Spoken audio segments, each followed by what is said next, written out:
Olá, senhores. Bora aí para mais uma questão de dilatação. Olha só, dois recipientes de 1.000 centímetros cúbicos, cada um a 0 graus Celsius, foram usados na determinação do coeficiente de dilatação aparente do mercúrio.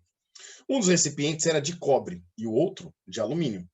Então percebo que ao aquecer, o cobre vai variar diferentemente do alumínio, né? Ele vai segurar mais ou menos líquido no recipiente e deixar transbordar menos ou mais líquido. E aí, como a gente vai ter uma impressão diferente dos líquidos transbordados, significa que nós teríamos gamas aparentes diferentes também, né? Um dos recipientes era de cobre e o outro de alumínio, já falamos. Após serem totalmente cheios de mercúrio, também a 0 graus Celsius, os conjuntos foram aquecidos até 100 graus Celsius. Dados. Coeficiente de dilatação do mercúrio, a cúbica, né, a volumétrica do mercúrio é 1,810 a menos 4. O coeficiente de dilatação, cuidado, linear do cobre é de 1,610 a menos 5. E o coeficiente de dilatação linear também do alumínio, ó, é de 2,410 a menos 5. Então, primeira coisa, vamos determinar os coeficientes volumétricos de cada um deles. Então, ó, o do cobre, vou colocar aqui o gama do cobre, ele vai ser 3 vezes o alfa do cobre que foi fornecido aí, né? Então, vai ficar 3 vezes 1,6 vezes 10 a menos 5. A gente vai chegar aqui o gama do cobre, 3 vezes 1,6 dá 4,8, 10 a menos 5 graus Celsius a menos 1.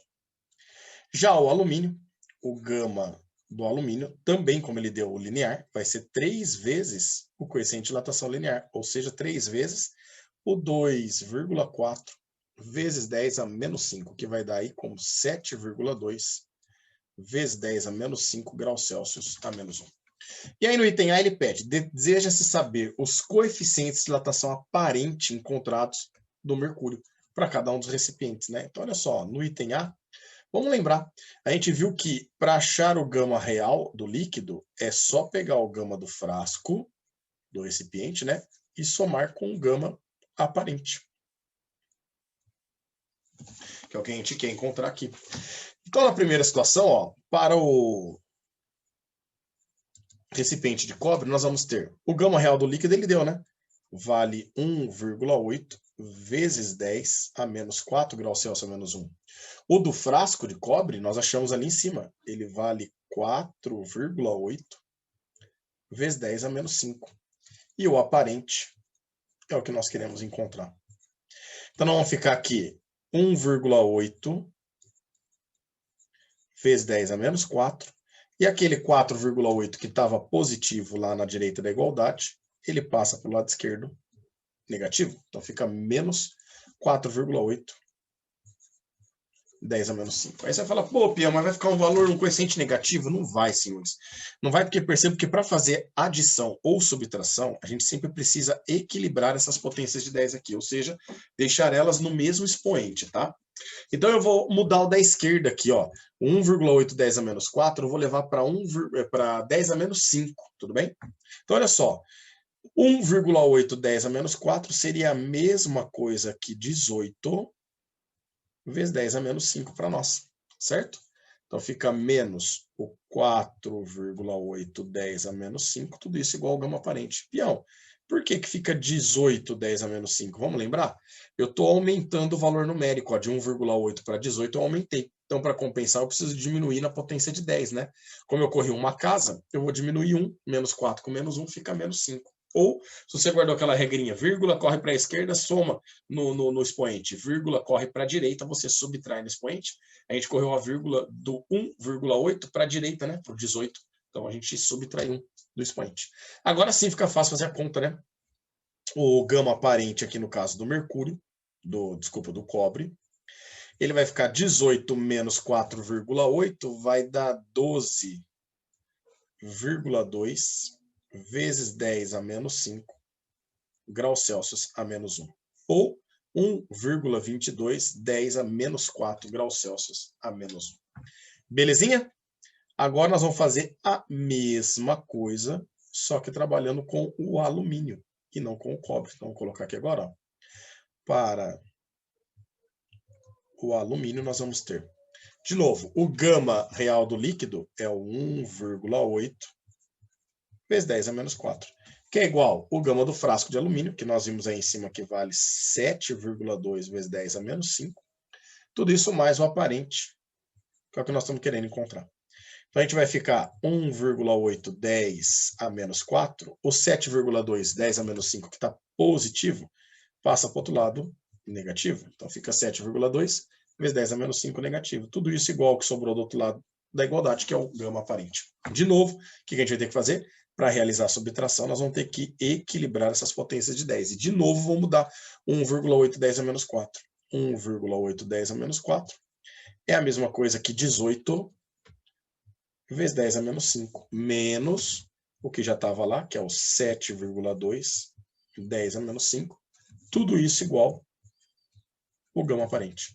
E aí a gente chega que o gama aparente, quando trabalha com o recipiente de alumínio, é 18 menos 7,2, isso daqui daria 10,8 vezes 10 a menos 5 graus Celsius a menos 1. Então, vocês percebem que o gama aparente, no caso do trabalhar com recipiente de alumínio, ele é um gama aparente menor para nós, né? Significa que transborda menos líquido no alumínio do que no cobre para nós. E essa é a pergunta do item B, né? Olha o que ele pergunta no item B, pede para a gente calcular no item B no caso, né?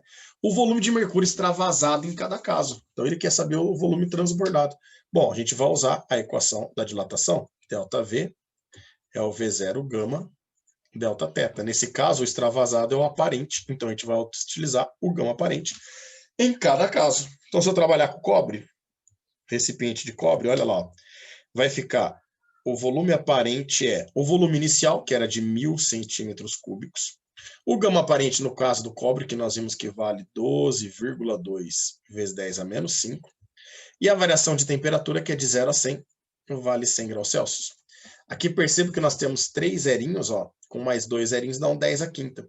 10 a quinta com 10 a menos 5 corta, e aí a gente chega que a variação do volume aparente, no caso do cobre, trabalhar com recipiente de cobre, vai transbordar 12,2 centímetros cúbicos no cobre, beleza?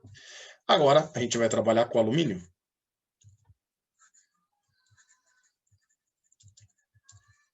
Trabalhando com alumínio, nós vamos aplicar a mesma equação. Ó. A variação do volume aparente vai ser o volume inicial, que é 1.000. O gama dele, que nós vimos que vale 10,8 vezes 10 a menos 5. E a variação de temperatura, que vale 100 graus Celsius. Opa, 1.000 não, né? 100 graus Celsius. De novo, dá 3 zerinhos aqui com mais 2 zerinhos aqui, dá um total de 10 a quinta, que corta o 10 a menos 5. E aí a gente percebe que a variação do volume aparente, no caso de trabalhar com o recipiente de alumínio, ele vai variar apenas 2,8 centímetros cúbicos. Ou seja, como a gente disse anteriormente, derrama menos trabalhando com o recipiente de alumínio do que com o recipiente de cobre. Meninos, estou interrompendo o vídeo aqui para fazer uma correçãozinha, tá? Antes de eu encerrar o vídeo. Aqui eu errei na conta, ó, 18 menos 4,8 não dá 12,2. Vai dar 13,2 na verdade, né? Então a gente vai ter que corrigir aqui também, ó. Esse gama não seria 12,2, seria 13,2. E, portanto, a variação do volume não daria 12,2 e sim 13,2 centímetros cúbicos, tá? Peço desculpas pelo erro aí. Errinho de matemática às vezes acontece. Até mais!